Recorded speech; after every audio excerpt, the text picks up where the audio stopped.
Climbing here at the gym, one of the things we've tried to do is to really embrace all things climbing, and that comes to really can refer to the different kinds of climbing as well as the different kinds of groups that we're trying to focus on when it comes to the sport. Specifically within the gym, we have three kinds of climbing. You have bouldering, which is climbing without ropes, and in essence you're climbing in what is like a cave-like area, climbing anywhere from 6 feet all the way up to 12 feet high. The other kind of climbing we have is top rope climbing, and that's where we have anchors set at the top of our walls. The ropes go from the floor up to the top of the ceiling and back down again, which is that's the kind of climbing that most people end up participating in. Then the last kind of climbing that we have is going to be lead climbing. Lead climbing is where the ropes are not actually anchored to the anchored to the ceiling. It's as the climber goes up, they are progressively clipping into what are called quick draws, and those become the anchor. And then as they climb up, the anchors become progressively higher, thus preventing them from hitting the ground. It is a much more advanced style of climbing. It's not something that most people get into. It's a very small fraction of our membership which does it. And typically you need to be climbing for 2 or 3 years at a minimum before you can consider lead climbing.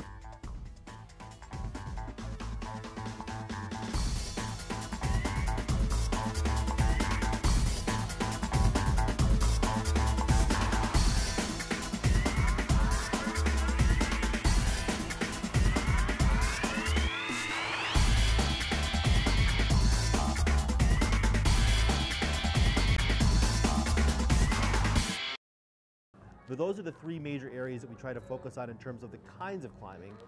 On top of that, we do have a very extensive kids program. So we have kids climbing starting at the age of 3 all the way up to age 18 then, in a wide variety of manners. We have curriculum-driven classes. We have just climbing clubs where kids can come in for like a 2-hour period once a week and climb with our instructors.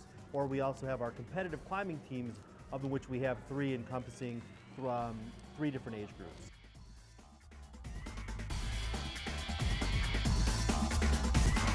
So here in the gym, the equipment really is all going to be the same for the different kinds of climbing in terms of everybody's going to need, at a minimum, a pair of shoes. And so in the shoes range, many different kinds of shoes in terms of ability and whatnot. So we have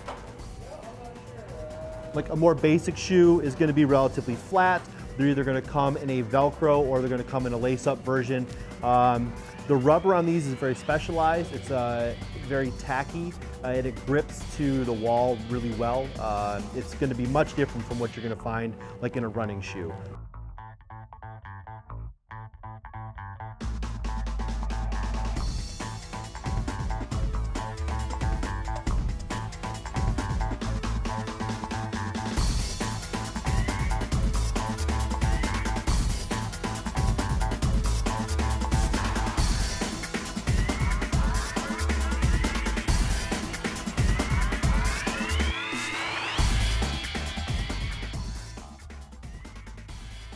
And as you can kind of see behind us, we have numerous harnesses on the wall. The harnesses really are going to vary.